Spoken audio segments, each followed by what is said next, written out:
اللهم صل وسلم على سيدنا محمد الفاتح لما أغلق والخاتم. Assalamualaikum warahmatullahi wabarakatuh. Alhamdulillahi rabbil alamin, wassalatu wassalamu ala asyrafil khalqi ajma'in, sayyidina wa maulana Muhammadin wa ala alihi wa sahbihi wa man da'a bi da'watihi wastanna bi sunnatihi ila yaumi liqa'i rabbih wa ba'd. Bapak-bapak, ibu-ibu, alim ulama, sedih pandai, adik-adik, tokoh masyarakat, anak-anakku, para pelajar yang subuh ini dibawa orang tuanya, dibawa guru sekolah, yang besar tak dihimbau gelar, yang kecil tak disebut nama. Insyaallah kita semua hamba-hamba dimuliakan Allah Subhanahu wa taala. Amin ya rabbal alamin. Hadis yang akan kita kaji subuh ini diriwayatkan dari sahabat Nabi bernama Anas ibn Malik radhiyallahu anhu. Disebutkan dalam kitab karya Imam Al-Hakim, Zakarahul Hakimu fi tarikhihi, disebutkan oleh Al-Hakim dalam kitab tarikh, dalam kitab tarikhnya. Maka bagi yang menulis menterjemahkan di ujung dalam kurung HR Al-Hakim, riwayat Al-Hakim, dalam kitab tarikh. Karena kalau disebutkan hanya dalam kurung HR Hakim, konotasinya adalah disebutkan Al-Hakim dalam kitab Al-Mustadrak, padahal ada kitab yang lain. Begitu juga dengan HR Al-Bukhari. Kalau hanya disebut HR Al-Bukhari, berarti konotasinya hadis riwayat Al-Bukhari dalam Sahih. Tapi kalau riwayat Al-Bukhari dalam kitab Adabul Mufrad, maka mesti disebutkan HR Al-Bukhari, dalam kitab Al-Adab Al-Mufrad. Ini etis, amanah ilmiah. Jangan sampai yang membaca salah baca, lalu dia cari di kitab yang dia sangka tempat letak hadis ini ternyata tidak ada, menimbulkan fitnah. Disebutkan Al-Hakim dalam kitab tarikhnya, diriwayatkan dari Anas bin Malik radhiyallahu anhu, qala Rasulullah sallallahu alaihi wasallam, Rasulullah bersabda, wailun, wail, celaka. Makanya dalam Quran ada kita baca fawailul lil musallin, celakalah orang yang salat. Neraka wail bagi orang yang salat. Ada kata itu mengandung dua makna. Fawailun, celakalah dia, binasalah dia, hancurlah dia. Wail, neraka wail lah baginya. Karena ada neraka sakar. Ma salakakum fi sakar, kenapa kalian masuk dalam neraka sakar? Lam nakum minal musallin, kami tidak salat. Wa lam nakun nut'imul miskin, kami tidak beri makan orang miskin. Ini tentang masalah nama-nama dan penghuninya. Sedangkan di awal hadis ini dikatakan wailun, celaka. Dalam ayat ada pula ayat lain digunakan kata wail. Wailul likulli humazatil lumazah, celakalah mereka yang membawa-bawa cakap, yang mengadu domba, membawa pemberitaan yang tidak benar, palsu, membawa-bawa berita-berita bohong untuk menimbulkan pertikaian. Wail. Dalam hadis pula digunakan ada kata wailun lil aqab, celakalah tumit-tumit. Hadis riwayat Abu Hurairah. Kenapa disebut celaka tumit? Celaka tumit yang ketika berwudu disiramkan air kena ujung kaki saja, hidupkan keran atau disiram ujungnya saja, tumit tak basah. Maka kata Nabi, wailun lil aqab, celakalah tumit-tumit yang tidak terkena air ketika berwudu. Dalam hadis ini di awalnya dikatakan wailun, celaka. Siapa itu yang celaka? Li ummati, umatku, umat Muhammad sallallahu alaihi wasallam. Seandainya Nabi mengatakan wailul lil yahud, memanglah Yahudi celaka. Kenapa Yahudi celaka? Wa qalatil yahudu Uzairun ibnullah, Orang Yahudi mengatakan Uzair anak Allah, celaka mereka karena mengatakan Allah punya anak namanya Uzair. Wailun lil nasara, celaka orang Nasrani. Kenapa mereka celaka? Karena mereka mengatakan Isa anak Tuhan. Wa qalatin nasara al-masih ibnullah. Orang Nasrani mengatakan Al-Masih anak Allah, maka kita setiap kali menyebut nama Allah Subhanahu wa ta'ala. Subhana, maha suci dia, tak mungkin dia punya anak, tak mungkin dia punya istri. Wa ta'ala, maha tinggi dia dari sifat-sifat yang disebutkan manusia. Subhanallah, subhana rabbika rabbil izzati amma yasifun. Maha suci dia daripada sifat-sifat yang disebutkan oleh mereka. Mereka katakan waqalatil yahudu yadullah maghlulah. Orang Yahudi mengatakan tangan Tuhan terbelenggu. Waqalatil yahudu, orang Yahudi berkata yadullah maghlulah, tangan Tuhan terbelenggu. Mereka lah yang terbelenggu. Kalau ada mengatakan celaka Yahudi, celaka Nasrani, celaka Majusi karena menyembah yang tak layak disembah, karena menodai kesucian Allah. Tapi dalam hadis ini dikatakan Nabi, wailun li ummati, celaka umatku. Siapa umatku yang celaka itu? Masukkah kita ke dalamnya? Na'udzubillah wal a'yadzubillah wa na'udzubillah min syururi anfusina wa sayyiati a'malina. Subuh ini kita sedang mengukur diri kita, apakah kita masuk yang celaka atau selamat. Kalau masuk supaya segera bertaubat mencari jalan kebenaran. Kalau sudah selamat supaya tetap istiqomah di dalam keselamatan sesuai dengan doa Allahumma inna nas'aluka salamatan fid din. Wailun li ummati, celakalah bagi umatku. Siapa itu? Min ulama isu. Dua kata yang kontradiktif. Ulama su. Kalau disebut juhala su, itu sejalan. Juhala jamak dari jahil. Jahil orang goblok, bodoh, dungu. Juhala jamaknya. Su jahat. Orang bodoh jahat. Gara-gara bodoh itu dia menjadi jahat. Dia tidak tahu hukum hakam, lalu dia melanggar aturan-aturan, maka dia menjadi jahat. Tapi yang kata Nabi terlaknat, celaka, binasa ini adalah min ulama isu, ulama yang jahat. Dua kata yang kontradiktif. Ulama diambil dari kata ilm, ain lam mim, orang yang punya pengetahuan. Satu orang alim, dua orang alimani, tiga orang ulama. Jadi penggunaan kata dalam sambutan orang kita yang terhormat, alim, ulama, cerdik, pandai, itu dua-dua ada disebut. Sudah alim, ulama lagi. Itu ulama kami itu. Kalau satu orang tak usah pakai jamak, Pak Mubazir, itu orang alim di antara kami. Tapi kalau dia ada tiga orang ulama, makanya disebut Majelis Ulama Indonesia. Ulama usu, ulama alim, berilmu, tapi su, jahat. Makanya sahabat pun heran ketika Sayyidina Umar ibn al-Khattab pernah berkata, inna akhwafa ma akhafu alaikum,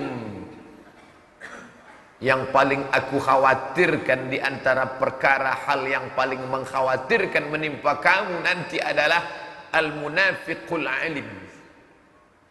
Al-alimul munafik, orang berilmu tapi munafik. Maka sahabat yang mendengar berita ini bertanya, kaifa yakunu munafiqan aliman? Bagaimana mungkin seorang yang munafik bisa alim?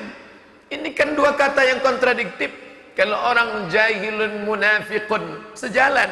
Orang jahil munafik. Bagaimana mungkin orang alim bisa munafik? Kata Umar menjawab, alimul lisan munafiqul qalbi wal amal. Lisannya alim, kata-katanya santun, tapi hatinya munafik dan perbuatannya munafik.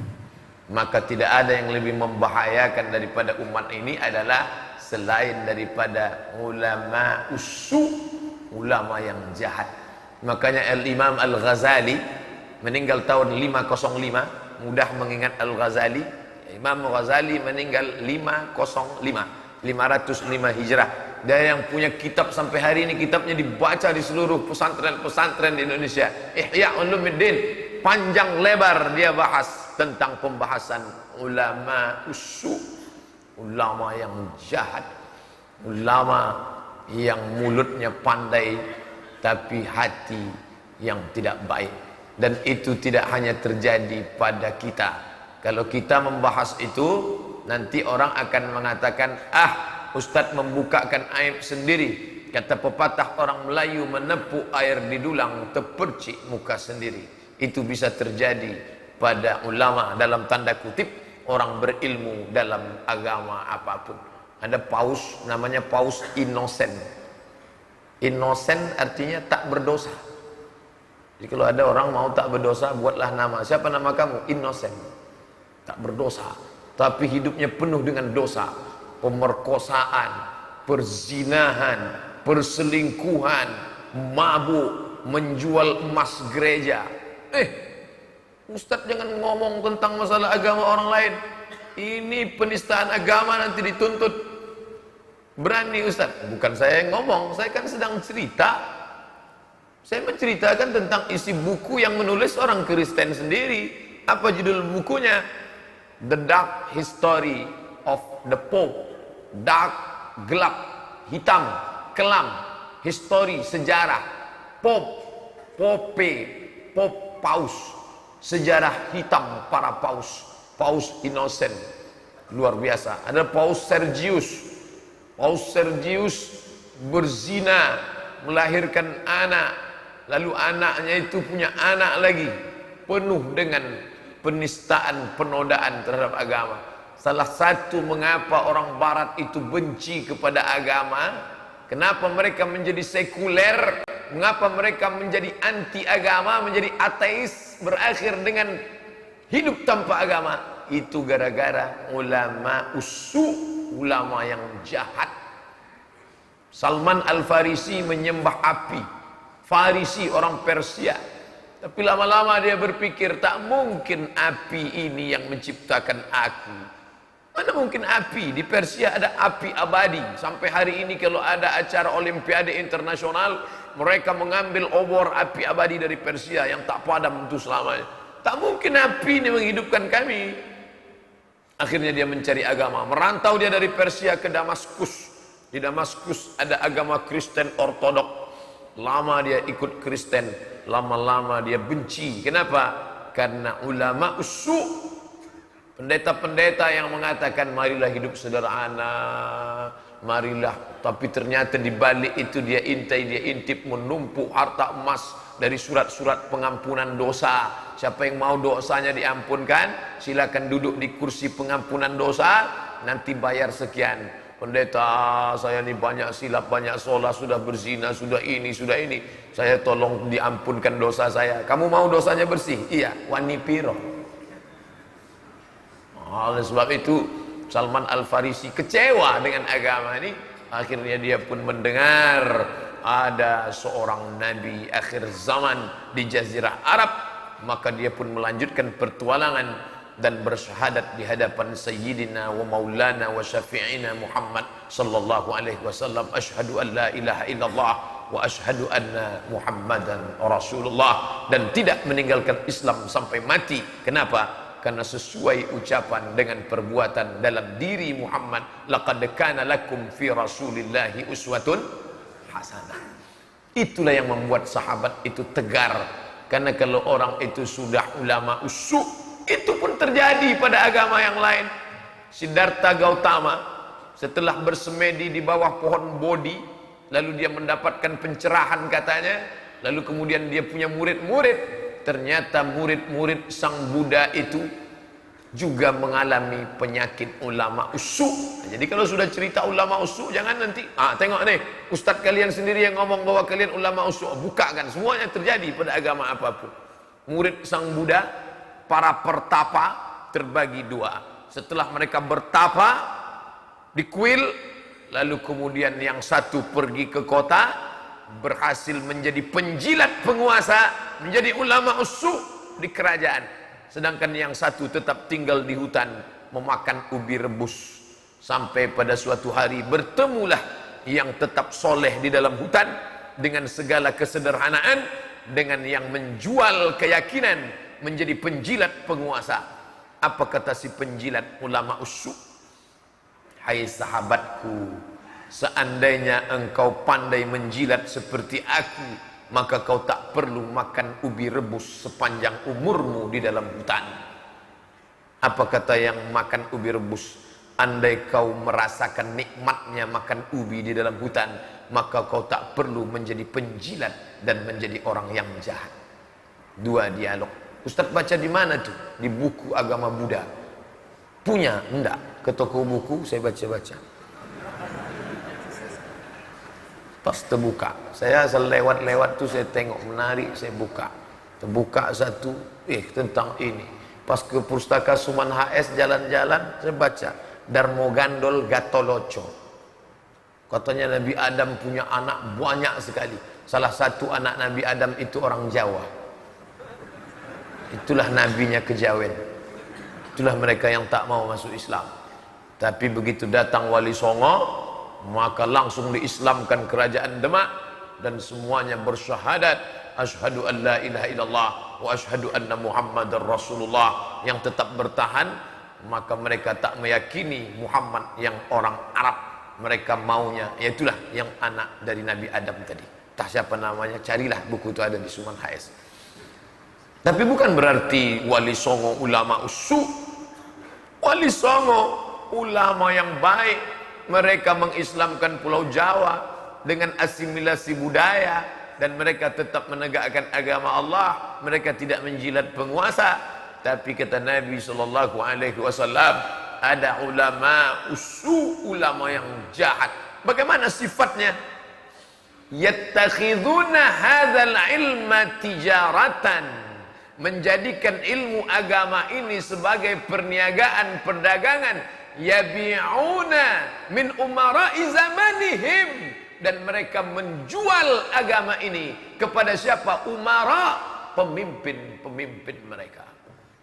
Dijadikannya agama ini sebagai barang dagangan, dipolesnya fatwa, dipolesnya pendapat-pendapat, dipolesnya ayat-ayat, pakai hadis-hadis, karena dia berilmu.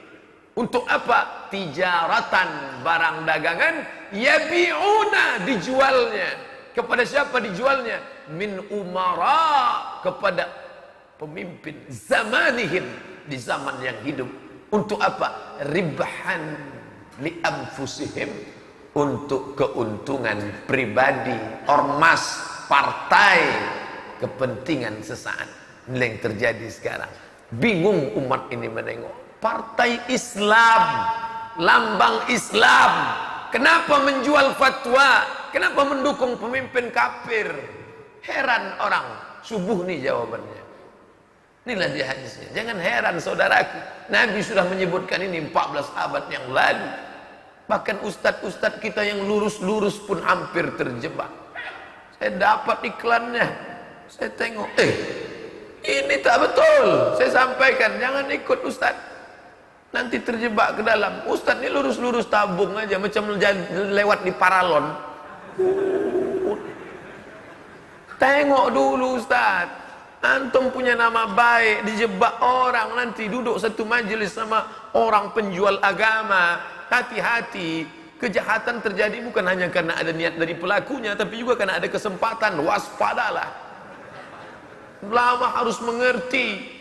Bapak Ibu yang dimuliakan Allah Subhanahu wa taala, karena orang-orang ini adalah bukan orang jahil, dia orang berilmu. Al-juhala bilibasil ulama, mereka memakai pakaian-pakaian ulama, sorban-sorban ulama, jubah-jubah ulama, tapi isinya adalah syaitan.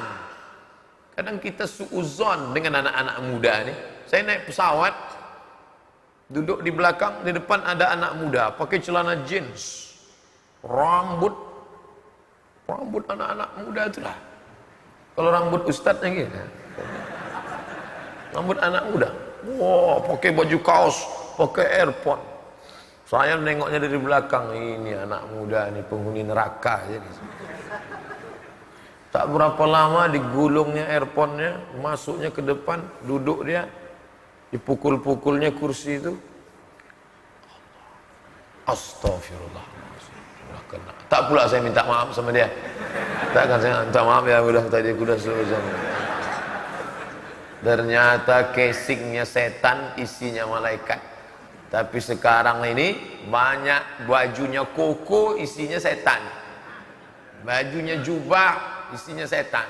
Bapak-bapak yang berjubah jangan tersinggung, bagus sudah. Baik. Memakai ayat-ayat dipakai. Tafsir, saya sudah baca tafsir ini, sudah baca tafsir ini. Nabi sudah mengatakan, ulama usul, mereka nanti akan muncul, kata Nabi SAW.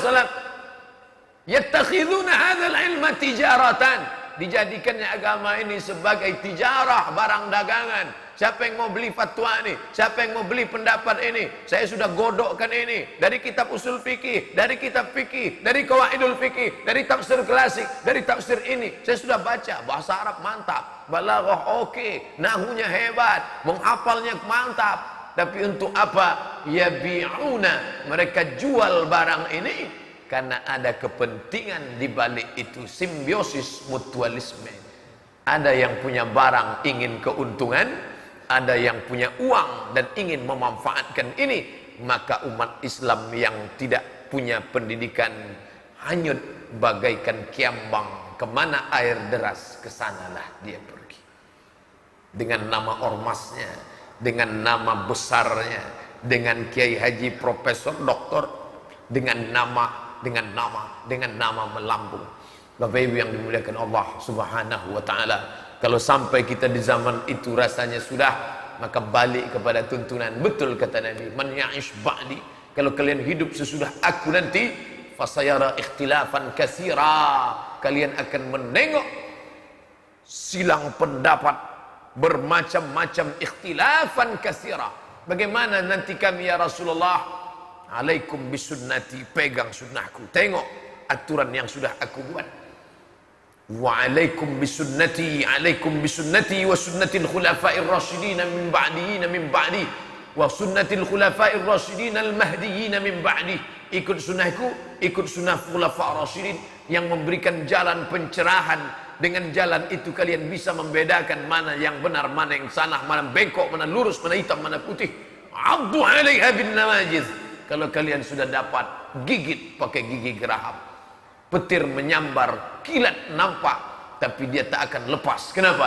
Karena kalian sudah mengetahui kebenaran. La yadurrukum man dhalla idza tadaitum.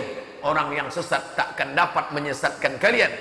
Dengan syarat apa? Idza tadaitum, kalau kalian tahu jalan.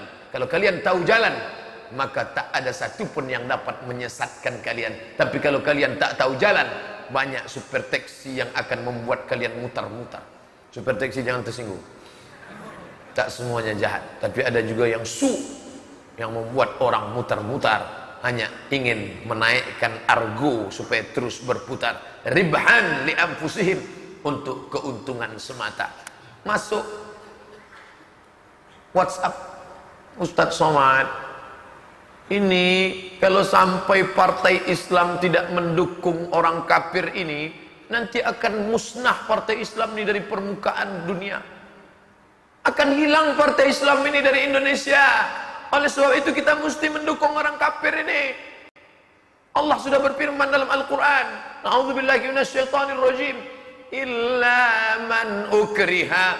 Kalau kita dalam keadaan terpaksa, maka kita boleh mendukung orang kafir dengan syarat wa qalbuhu mutmainnum bil iman. Yang penting hati tetap beriman. Memukau juga dalilnya. Disangkanya saya tak tahu. Kalau saya tak tahu, bisalah. Oh, betul juga ya. Mulut kita kafir tak apa-apa. Kita dukung orang kafir tak apa-apa. Yang penting hati kita tetap beriman. Kita dalam keadaan tertekan nih. Saya kasih 3 jawaban. Pertama, ayat itu terkait dengan orang yang bernama Ammar bin Yasir. Nama anaknya Ammar, nama ayahnya Yasir, nama emaknya Sumayyah. Satu keluarga budak hamba sahaya berkulit hitam. Ammar, Yasir, Sumayyah. Nama tuannya Abu Jahal. Nabi lewat di depan rumah mereka. Nabi mendengar satu keluarga ini sedang berteriak, tolong, tolong kami. Nabi tak bisa menolong dalam keadaan lemah. Sampai-sampai Sumayyah akhirnya mati syahid. Perempuan syahid pertama dalam Islam, Sumayyah, ditombak jantungnya oleh Abu Jahal. Mati Sumayyah. Sedangkan Ammar disiksa sampai hilang kesadaran. Tak lagi sadar mengucapkan kata-kata kekafiran. Datang sahabat melapor ke Nabi, ya Rasulullah, kami sedih. Kenapa sedih? Kawan kami Ammar sudah kafir. Kami dengar kata-kata kafir keluar dari mulutnya. Inilah orang yang dibela oleh Allah langsung. Ayat turun membela Ammar. Orang yang curiga, khawatir Ammar sudah kafir, turun ayat, illa man ukriha. Dia tidak kafir. Kenapa? Kata-kata kafir keluar dari mulutnya karena dia dipaksa. Wa qalbuhu mutmainnum bil iman. Mulutnya mengeluarkan kata kafir, tapi hatinya tetap beriman. Itu berlaku pada Ammar bin Yasir karena mereka berada di kota Makkah dalam keadaan tertekan. Ayat ini tak bisa dipakai partai Islam. Karena saat ini partai Islam bukan dalam keadaan seperti Ammar bin Yasir. Partai Islam sedang kuat. Memangnya partai Islam Jakarta itu dalam keadaan tertekan? Siapa yang menekan dia? Ini banyak sekarang orang pura-pura tertekan. Aku sedang tertekan. Siapa menekan ente? Tak ada. Gimana ente tertekan tak ada yang menekan? Tak bisa. Ini namanya qiyas ma'al farik.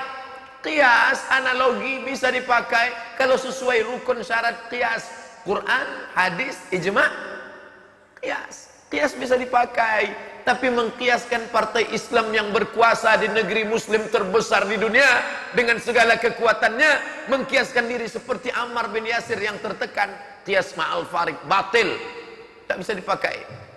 Yang kedua, bahwa yang mengatakan kalau partai Islam tidak memilih orang kafir ini, nanti partai Islam akan bubar dari negeri Indonesia Raya ini. Ini tidak ada satu pasal pun Undang-Undang Dasar 1945, KUHP, Perpu, Kepres, apapun namanya di Indonesia, tunjukkan sama saya. Mana? Tidak ada satu pun pasal yang akan mengatakan bila partai Islam tidak mendukung si kutil babi ini, nanti akan menjadi hilang di negeri ini. Tidak ada. Ini dibuat-buat ketakutan yang luar biasa, fobia. Tidak ada. Apa yang ditakutkan?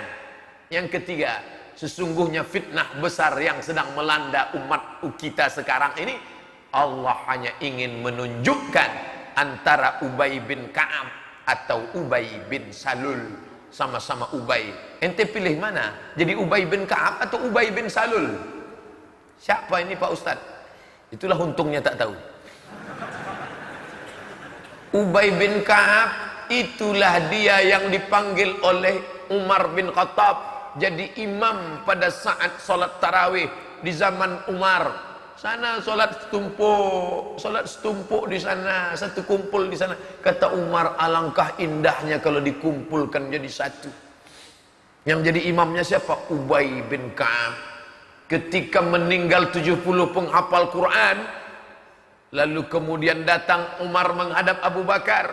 Hai Abu Bakar Siddiq, ya aku khawatir karena 70 penghafal Quran sudah meninggal. Aku khawatir nanti Quran ini hilang karena dia cuma ditulis di pelepah korma, di tulang onta, di batu yang ceper lepes. Belum ada lagi kertas. Karena waktu itu belum ada Riau andalan pulp and paper. Aku khawatir nanti Quran ini akan hilang dari permukaan bumi karena penghafalnya sudah banyak yang mati syahid. Bagaimana kalau Quran ini kita tulis? Kata Umar, ini usulku Umar.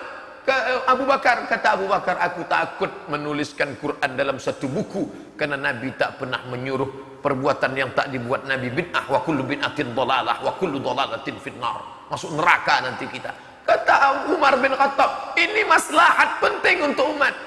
Akhirnya lembut hati Umar. Kalau begitu, iyalah kita bukukanlah Al-Quran ini. Tapi siapa yang kita layak? Anak muda ini yang mesti buat. Umar bin Khattab sudah tua. Umar bin Khattab sudah tua dan Abu Bakar pun sudah tua. Waktu itu umur Abu Bakar Siddiq 62 2 tahun. Maka kalau begitu bagaimana? Kalau begitu kita cari anak muda yang cerdas, hafalannya kuat. Siapa dia? Itulah Ubay bin Ka'ab, ketua panitia pengumpulan Al-Quran. Ubay bin Ka'ab dibantu oleh sekretaris Zaid ibnu Thabit. Zaid bin Thabit, anak muda. Ketika Nabi meninggal umurnya 20-an tahun, Ubay bin Ka'ab pun anak muda yang hafalan Qurannya luar biasa, bacaannya hebat. Tapi ada satu lagi, Ubay bin Salul, induknya munafik. Pangkalnya boleh sama, tapi ujungnya luar biasa. Oleh sebab itu, fitnah yang besar luar biasa ini hanya cara Allah ingin menunjukkan kepada umat ini. Ini Ubay bin Ka'ab, ini Ubay bin Salul. Engkau pilih yang mana? Jalan terbentang luas. Fa'alhamaha fujuraha, ada jalan fujur. Wa taqwa, ada jalan taqwa. Qad aflaha man zakkaha, beruntung orang yang memilih jalan ini. Wa qad khaba man dassaha, celaka orang yang memilih jalan ini. Jangan terpukau. Jangan terpukau dengan titelnya, jangan terpukau dengan hafalan Qur'annya, jangan terpukau dengan embel-embelnya. Kenapa? Karena Nabi sudah peringatkan akan ada orang-orang yang memperhiasi kata-katanya, menghiasi dengan cara pidato, ceramahnya, argumentasinya, dengan cara hujahnya. Tapi sebenarnya mereka hanya akan menjual agama ini untuk apa? Ribhan, rabaha, ribah, untung. Makanya ada murabahah. Pak, Bapak mau ternak kambing ya? Iya. Punya modal? Enggak. Ini sebentar lagi kan hari raya kurban. Rajab, Sya'ban, Ramadan, Zulqa'dah, Zulhijjah. 5 bulan kambing besar. Iya. Kasihlah saya modal, Pak. Ini modal. Nanti kalau berhasil kita bagi ya. Iya. Akadnya itu namanya mudharabah. Ada satu lagi akad permodalan namanya murabahah. Murabahah diambil dari kata 3 huruf rabaha, rabh, ribah, untung. Maka dalam hadis ini dikatakan ribahan, mereka mencari keuntungan dengan fatwa-fatwa, pendapat, ayat, dalil-dalil, diobok-obok, dikacau-kacau, dicampur-campur, mix macam-macam. Yang penting dapat keuntungan. Untuk siapa? Li anfusihim, untuk diri, untuk keluarga, untuk anak, untuk ini, rumah mau berubah, kendaraan mau diganti, ormas mau besar, mau bangun sekretariat, untuk ke depan, untuk ini, yashtaruna bi ayatillah, dijual ayat-ayat Allah, dijual fatwa-fatwa agama Allah, thamanan qalila, dengan harga yang sedikit. Kalau datang ulama yang lurus, yang istiqamah, memberikan nasihat, kenapa kalian jual agama ini dengan harga yang sedikit? Sampai hati kalian menjual fatwa ulama ini dengan harga sedikit. Sampai hati kalian menjual agama ini dengan harga yang sedikit. Pak Kiai, kalau 500 ribu itu sedikit, tapi kalau 500 juta itu tak sedikit Pak Kiai. Makna kata Allah samanan qalila, harga sedikit, bukan 500 juta, bukan 5 miliar. Makna sedikit kalau dibandingkan akhirat beserta isinya. Dunia ini sedikit, berapapun kau dapat dari jurkam-jurkam pencari dunia itu sedikit, tak ada apa-apanya dengan kenikmatan akhirat. Ambil ujung telunjukmu, kau celupkan ke dalam air. Jangan khawatir, saya akan minumnya nanti. Kau masukkan ujung telunjukmu ke dalam, lalu kemudian kau tengok berapa. Itulah dunia. Itulah dunia, yang satu tetes itu. Yang satu tetes itulah dunia. Sedangkan akhirat mana? Samudra yang luas. Maka kalau kau dapat, kau cuma dapat setetes itu saja. Untuk membakai memusuh muka pun tak bisa. Apa yang kau dapatkan? Cuma setetes. Falyanzur bima yarji'. Celupkan tanganmu ke dalam lautan, fil yammi, dalam laut, samudra. Lalu kemudian kau tarik ke atas, tengoklah. Maka lihatlah yang satu tetes. Falyanzur bima yarji'. Tengok apa yang naik ke atas. Itulah dia. Sementara akhirat sudah kau tinggalkan, azab akan menerimanya. Untuk apa Ustaz ceramahkan ini di depan kami? Ini kan cocoknya Ustaz ceramahkan di depan MUI, di depan Muhammadiyah, di depan NU. Karena banyak jamaah yang bingung. Karena banyak jamaah yang bagaimana zaman ini sekarang Pak Ustaz. Mudah-mudahan setelah diceritakan ini hilang bingungnya. Oh, sudah disebutkan Nabi ternyata. Kalau sudah diceritakan bingung juga, tak tahu lagi apa yang mau diceritakan lagi. Riba'an li anfusihim. Mereka hanya mencari keuntungan untuk diri mereka, anak mereka, keluarga mereka. Anak mau sekolah S1, S2, S3. Istri mau belikan perhiasan, cincin emas, gelang emas, subang emas, ranting emas, segala macam, gigi emas. Orang tua mau berangkat haji, umur sudah 70 tahun. Kalau disetor sekarang berangkatnya 2030. Kalau sudah 70 sekarang 85 baru berangkat. Apa lagi? Jadi gimana? ONH plus berapa? Paling murah 100 juta. Duit dari mana? Paksalah dijual agama ini demi untuk mendapatkan ini. Ustadz Somad ya.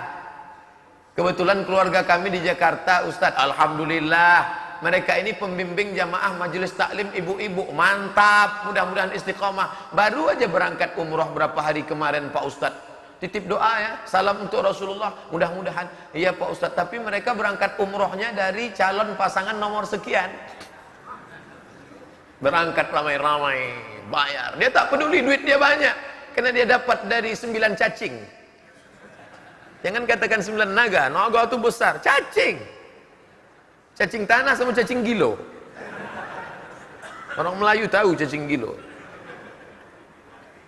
Inilah yang akan memberikan. Disangkanya menangislah dia di depan Ka'bah. Labbaik Allah, labbaik Allahumma labbaik, labbaik la syarika laka labbaik, innal hamda wan ni'mata lak wal mulka la syarika lak. Ya Allah, apa yang kau tangiskan? Malaikat sudah membentak dari atas langit. La labbaik wala sa'daik. Kau tak dapat panggilan, kau tak dapat umrah makbulah. Kenapa? Zaduka haram, karena kau berangkat dengan uang haram. Mau nangis balik ke hotel. Apa yang ibu tangiskan di pintu tadi? Kakiku dipijak orang hitam. Bukan karena hati yang khusyuk. Orang tak lagi peduli mana halal, mana haram. Hantam kromo, bantai saja, riba sudi. Bapak Ibu yang dimuliakan Allah Subhanahu wa taala. Ini zaman fitnah. Zaman fitnah ini hanya sedikit saja yang selamat. Kalau Bapak Ibu selamat sampai hari ini, bisa istiqamah, alhamdulillah. Kalau gara-gara ini berkelahi dengan sepupu, berkelahi dengan menantu, berkelahi dengan mertua. Saya Pak Ustadz, kalau menengok menantu saya ini, entahlah naik setan saya. Jangan sampai naik setan Pak. Banyak-banyak baca ta'awuz, a'udzubillahi minasyaitonirrajim. Kenapa? Dibelanya terus orang kafir ini. Kenapa Bapak tak marah? Takut saya diceraikannya pula anak saya nanti. Jadi tertekan saya nengok dia Pak Ustaz. Doakan saja Pak, mudah-mudahan dapat hidayah. Iyalah. Bertengkar menular dengan menantu gara-gara ini. Menantu pula mengadu. Saya Pak Ustaz, mertua saya ini asiklah menekan saya di rumah. Kenapa tak kamu lawan? Mau saya lawan, cuma lah hidup saya pun subsidi pula dari dia. Jadi banyak mertua yang tertekan, menantu yang tertekan, berkelahi dengan sepupu, berkelahi dengan saudara, berkelahi dengan ibu kandung. Kenapa? Begitulah dulu yang terjadi pada zaman Nabi sebelum hijrah. Ketika hijrah, berapa banyak yang harus meninggalkan anak istri, meninggalkan cucu, meninggalkan ayah kandung. Abu Bakar Siddiq harus meninggalkan Abu Quhafah. Abu Bakar meninggalkan Abu Quhafah. Abu Quhafah itu siapa? Ayah kandung yang tua renta dalam keadaan buta, tapi tetap membela orang kafir. Ditinggalkan oleh Abu Bakr Siddiq radhiyallahu an. Apa maknanya? Zaman ini zaman penyaringan. Liyamizallahul khabith. Allah ingin menyaring antara yang khabith, khabasa, khabith, khaba'is. Makanya kita sebelum masuk WC, Allahumma inni a'udzubika minal khubuthi wal khaba'is. Allah ingin menyaring mana yang khabith. Liyamizallahul khabitha minat tayyib. Yang kotor khabith, yang baik tayyib. Tayyib artinya baik. Orang kita dirobahnya. Tayyib sekarang artinya tak pulang-pulang. Liyamizal khabitha minat tayyib. Mana yang khabith, najis, kotor, jelek, tak bagus, tak layak masuk surga. minat thayyib, yang baik. Nanti di akhirat baru wamtazul yauma ayyuhal mujrimun. Wamtazul, kalian akan nampak nanti mana yang baik, mana yang buruk. Sekarang difitnah orang tak apa-apa, tapi sampai masanya nanti kita akan melewati. Hadis ini ditutup Nabi SAW dengan kalimat di ujung. Apa kata Nabi SAW? Dipatri dengan kalimat ini. Mereka yang mencari keuntungan ribhan li anfusihim, keuntungan materi untuk keluarga, untuk istri, untuk anak, untuk rumah, untuk kendaraan, untuk partai, untuk ormas.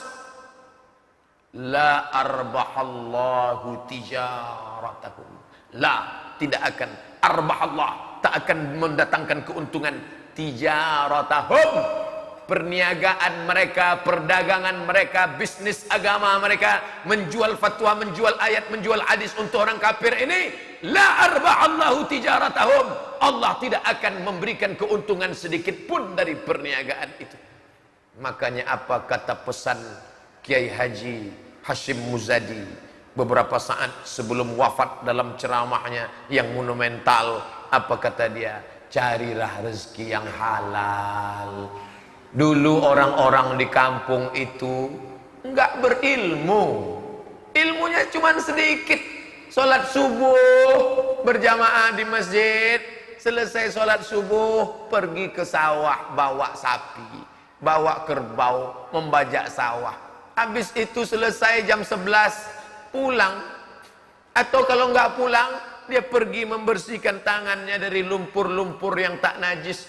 Habis itu dia pakai kain sarung, dia pakai pecinya walaupun tak lurus. Dia sholat Allah di pondoknya, di gubuknya. Istrinya datang membawakan nasi. Mas, iki segone wis pirang-pirang dino makannya mas. Allahu Akbar. Dia sholat tapi bersih. Selesai sholat, tangannya yang lisut kena lumpur itu berdoa, Rabbi habli minas solihin. Lahir anak-anak yang soleh. Doktor anaknya, Kiai Haji anaknya, jadi orang soleh, hebat. Kenapa? Doa orang yang bersih makannya. Tapi hasil dari duit Arab ini, duit menjual fatwa ayat Allah ini, hebat. Profesor doktor, apa yang terjadi dengan anak-anaknya? Pecandu narkoba.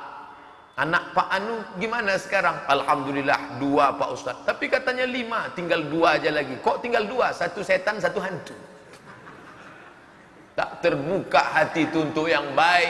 Kenapa? Disuapkan makan haram. Rabbi habli minas salihin, Rabbi habli minas salihin. Mat'amuhu haram, makanannya haram. Masrabuhu haram, minumannya haram. Malbasuhu haram, pakaiannya haram. Wa ghudhiya bil haram, disuapkan makanan haram. Bini makan haram, anak makan haram, cucu makan haram. Maka tidak akan mendatangkan kebaikan. Dimakan yang haram menjadi darah daging, darah akan naik ke jantung, disemprotkan masuk ke otak, maka pikirannya pun akan haram. Heran saya Pak Ustaz, kenapa nih sudah saya masukkan ke pondok pesantren lari, masukkan pondok ngapal Quran lari, masukkan. Sekarang di mana? Enggak sekolah sama sekali. Kenapa ini? Karena kau kasih dia makan haram. Apa yang kau cari di dalam dunia yang singkat ini? Dicari 40, dicari 50, cari 60, habis itu batuk mati. Tak sempat sakit. Orang dulu masih sempat sakit. Datuk saya masih sempat sakit, nenek saya masih sempat sakit. Orang sekarang tak sempat sakit. Minum batuk mati kontan. Minum kopi apa? Kopi Mirna. Tak sempat lagi sakit. Tak sempat lagi kawan membisikkan ke telinga. Kalau zaman dulu masih sempat orang sakit. Sakit adalah rahmat. Cara Allah menghapuskan dosa dan mengangkat derajat. La yusibul mu'min min nasabin wala saqamin wala hammin wala syaukin yastakuha. Engkau ditimpa penyakit, gundah gulana, susah hati, sampai duri menusuk tapak kakimu, illa kafarallahu anhu biha sayyi'atu. Itu hanyalah cara Allah ingin membersihkan engkau segala dosa-dosa. Husnuzan kepada Allah. Hatta yamshi alal ardi, sampai hamba itu berjalan di atas muka bumi, makanat alaihi khati'ah, tak ada dosa. Berjalan dia di atas muka bumi, tak ada dosanya. Kenapa? Sudah diampunkan Allah. Ketika dia mati menghadap Allah, tertunduk dia mengingat dosa-dosanya di masa yang lalu. Ilahi lastulil firdausi ahla, aku tak sanggup masuk surga ni ya Allah, wala aqwa 'ala naril jahimi, tapi aku pun tak sanggup masuk neraka. Mau masuk surga amalku tak ada, mau masuk neraka aku tak kuat. Zunubi mislu a'dadir rimadi, dosaku sebanyak buih di lautan, sebanyak pasir di pantai. Fa innaka ghafirudz dzambil 'azimi. Apa kata Allah? Dosamu sudah habis. Kenapa dosaku habis? Karena kau sabar menerima sakit sebelum kematianmu. Kau bersih sebersih-bersih. Derajatmu tinggi ke atas. Kenapa aku bisa naik ke atas? Padahal rasanya amalku tak sampai. Amalmu tak cukup, salatmu tak cukup, puasamu tak cukup, zakatmu tak cukup, umrahmu tak cukup. Tapi ada yang mencukupkannya sehingga kau naik ke atas dalam surga Jannatul Firdaus. Apa yang mencukupkannya? Innama yuwaffas sabirun. Kau sabar. Ajrahum bighairi hisab. Sabarmu menerima ujianku membuat amalmu cukup sehingga kau bisa sama dengan Sayyidina Abu Bakar, Umar, Utsman, Ali, Talhah, Zubair, Aisyah radhiyallahu anhum ajma'in. Jangan sangka orang sakit itu adalah murka Allah. Tidak. Allah sedang menurunkan rahmat untuk dia. Tapi si mukmin yang katanya beriman, yang katanya berilmu, yang katanya tokoh masyarakat, yang katanya punya ormas, yang katanya punya partai, yang katanya hebat, kaya raya ini tak sempat sakit. Mana dia? Begitu nabrak tiang listrik mati kontak. Ustadz nyindir yang nabrak tiang listrik ya enggak. Kalau cerita nyindir, saya pun bolak-balik nabrak tiang listrik. Sampai sekarang tiangnya belum diganti lagi situ. Di mana tuh Pak Ustadz? Tak usah kita sebutkan. Apa maknanya? Tak sempat lagi sakit, tak sempat lagi dapat naik derajat gara-gara sakit, tak sempat lagi hilang dosa gara-gara sakit. Kenapa? Murka Allah begitu. Ustaz, kata Ustaz dia ini ulama usyu, menjual fatwa untuk kafir, untuk maslahat kepentingan sesaat. Kenapa umurnya panjang? Kenapa badannya sehat? Kenapa kekuasaannya tetap tinggi? Kenapa ceramahnya tetap mantap? Kenapa ingatannya kuat?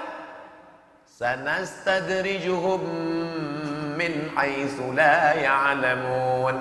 Kami mainkan mereka dengan istidraj min haitsu la ya'lamun. Mereka tidak sadar. Istidraj. Umli lahum. Kuulur. Kubuat hafalannya kuat. Dibacanya ayat, nampaknya ayat di mata itu. Mengingat hadis, hebat usul fikih, hebat fikih, mantap. Terpukau orang mendengarnya. Orang sangka itu adalah nikmat, padahal dia sedang dimainkan dalam laknat bernama istidraj. Sanastadrijuhum min haitsu la ya'lamun. Aku mainkan mereka dengan istidraj. Wa umli lahum. Aku ulur, aku tutupi aibnya di dunia. Aku tampakkan dia baik, soleh, sehingga orang salah sangka. Inna kaidi matin. Tipu dayaku amat sangat kuat. Tipu dayaku amat sangat kuat. Berapa banyak orang yang ditipu dengan tipu yang luar biasa. Wa makaru, mereka berbuat makar. Wa makarallah, Allah balas dengan makar. Wallahu khairul makirin. Allah paling pandai membuat makar, tipu daya. Tapi dia juga sadar. Kenapa? Karena memang azab itu sebentar lagi. Innallaha la yumli lizalim. Allah sengaja mengulur pada orang yang zalim itu, mempermainkan umat, mempermainkan agama, mempermainkan fatwa, mempermainkan ayat. Innallaha la yumli, diulur Allah, diulur. Hatta idza akhadahu, sampai masanya nanti Allah menghukum, lam yuflithu, tak disisakannya walau sedikit pun. Berapa contoh yang memain-mainkan ayat. Innalladzina amanu, orang yang beriman, walladzina hadu, orang Yahudi, wan nasara, orang Nasrani, wassabiin, orang yang menyembah bintang. Man amana, karena mereka beriman, wa amila salihan, beramal saleh, la khaufun alaihim wa la hum yahzanun. Dipelintir ayat ini. Yahudi benar, Nasrani benar, penyembah pokok kayu benar, yang penting orangnya baik, yang penting orangnya sopan, masalah akidahmu tidak perlu ditanya, yang penting gak ganggu orang, yang penting gak ngerusak orang, maka dia akan masuk surga semuanya. Sebelum kematiannya Allah tunjukkan kuasa. Ente katakan semua agama benar? Ya. malang tak dapat ditolak, untung tak dapat diraih. Anak kandung menikah dengan Yahudi dari Rusia. Langkah rezeki, pertemuan maut di tangan Allah. Dipertemukan Allah anaknya dengan Yahudi itu, nikah dengan Yahudi. Meleleh juga air mata itu, kata Ketua Dewan Dakwah Indonesia. Saya melihat sendiri, kata Ketua Dewan Dakwah, tokoh besar kita itu yang dulu selalu mengatakan ceramah di mana-mana, semua agama benar, semua agama benar. Ketika anaknya menikah dengan Yahudi, meleleh juga air matanya. Apa mau dikata? Rupanya cakap itu hanya untuk orang. Anak kalian nikah dengan Yahudi tak apa-apa, tapi kalau anaknya menangis juga, apa mau dikata? Allah menunjukkan kuasa di akhir hayat dalam keadaan entah husnul khotimah, entah su'ul khotimah. Nahnu nahkumu bizawahir, kita melihat hanya zahirnya. Wallahu yatawallas sarair, Allah yang tahu batinnya, ruhnya. Tapi yang jelas sebelum mati, bibit-bibit azab itu sudah ditampakkan Allah. Pak Ustadz, andai itu azab, andai itu musibah, andai itu azab, andai itu malapetaka, apakah di dunia dapat, nanti di akhirat sudah bersih dia? Yang jelas di dunia dapat, di akhirat akan dapat lagi. Loh, Allah tak adil. Masa di dunia dapat, di akhirat dapat lagi? Di dunia dia dapat, di akhirat akan dapat lagi. Lalu yang di dunia itu apa? Itu DP-nya saja. Nanti cash-nya akan diterima lagi di akhirat. Kenapa? Karena dosa jariah tetap mengalir. Buku-buku yang sudah ditulis, dicetak, buku-buku yang sudah banyak beredar, dibaca anak-anak muda, dia tak pernah tobat dalam bukunya, maka dibaca orang menjadi dosa jariah yang tak akan pernah putus. Madamatis samawati wal ard, selama langit di atas, selama bumi di bawah, selama buku itu dibaca orang. Liberal, sekuler akan terinspirasi dari buku itu. Man sanna fil islami sunnatan hasanatan, siapa yang mengajarkan yang baik, falahu ajruha, dia dapat pahalanya. Wa ajru man amila biha, orang lain yang mengamalkannya mengalir pahalanya. Min ba'dihi, setelah dia mati, min ghairi an yanqusa min ujurihim syai'un, pahalanya tak berkurang walau sedikit pun. Man sanna fil islami sunnatan sayyi'atan, siapa yang mengajarkan yang buruk, yang jelek, yang jahat, yang kotor, falahu wizruha, dia dapat dosanya. Wa wizru man amila biha, dosa orang lain yang melakukannya. Terus berganti zaman, berganti terus, maka dia sedang menuai dosa. Setiap hari mendapatkan tetesan dosa jariah. Sampai kapan? Min ghairi an yanqusa min auzarihim syai'un, dosa mereka tak berkurang, mereka dapat 100, dia pun dapat 100, mengalir terus. Maka kita berpikirlah untuk berbuat yang baik-baik. Adapun mereka yang sudah memakai topeng-topeng agama untuk merusak agama Allah ini, kita jaga dengan pengajian yang tetap istiqomah.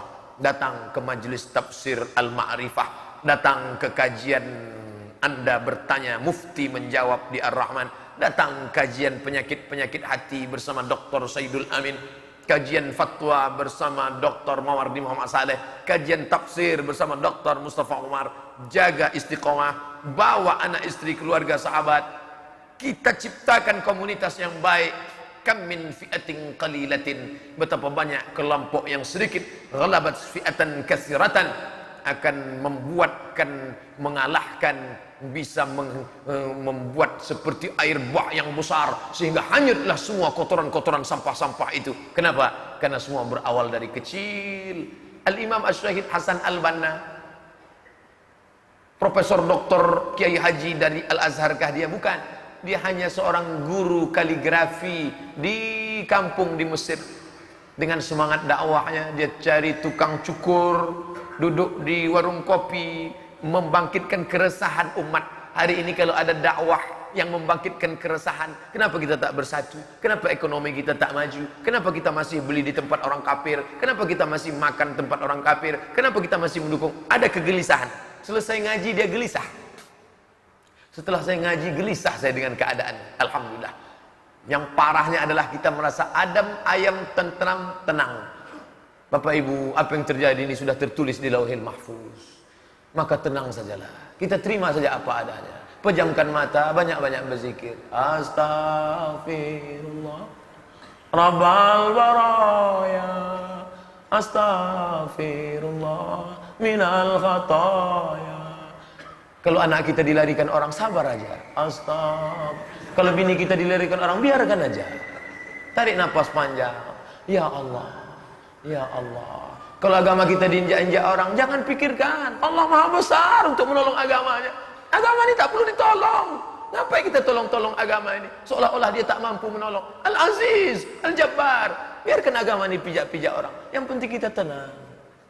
Ustaz setan itu. Tak betul.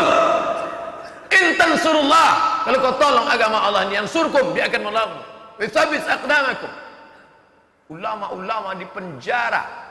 Sahabat saya naik. Saya menengok juga, tapi tak ketemu dengan penjaga itu. Sahabat saya naik ke Qol'ah. Qol'ah artinya tembok. Tembok yang dibangun oleh Muhammad Ali Pasha. Muhammad Ali Pasha membangun tembok masjid yang indah di Mesir. Tapi pada masa rezim kekuasaan Gamal Abdul Nasir, disitulah tokoh-tokoh pejuang Islam di penjaranya. Siapa yang melawan dia penjara. Disediakan anjing herder yang lapar di situ. Lalu ulama-ulama itu dicambuk, berdarah-darah, darah bau amis. Anjing herder lapar mencium bau darah. Dimasukkan ulama ke dalam penjara itu. Anjing herder mau makanan enak, ini deh. Ini daging ulama enak nih, tak ada barang haram di dalam. Makan. Datang anjing herder itu menjilat darah ulama sampai bersih sebersih-bersihnya, dan penjaga itu menengok dengan matanya. Saya dulu pemabuk, pezina, benci dengan ulama, saya tak percaya Tuhan. Mata saya melihat anjing yang lapar itu menjilat luka ulama itu dan bersimpuh di hadapan ulama. Itulah yang membuat saya tobat. Dan di akhir usianya menjadi penjaga masjid, bercerita kepada salah seorang sahabat yang berkunjung ke Qol'ah, tembok benteng Muhammad Ali Pasha. Allah mau menunjukkan, kata kalian mukjizat tak ada, mukjizat masih ada. Anjing pun masih bisa membedakan mana ulama, mana perampok, mana penjahat. Tapi hari ini ada manusia yang katanya sudah lulus fit and proper test, tak bisa membedakan mana ulama, mana perampok. Tak tahu dia mana yang mesti ditangkap, mana yang mesti dilepaskan. Makin panjang ceramah ini, makin banyak orang marah, dan makin jauh kita dari waktu sholat isyraq. Sudah masuk jam 6.30. Mari kita laksanakan sholat isyraq 2 rakaat. Terima kasih. Mohon maaf atas segala kesilapan. Subhanakallahumma wa bihamdika asyhadu an la ilaha illa anta astaghfiruka wa atubu ilaik. Wassalamualaikum warahmatullahi wabarakatuh.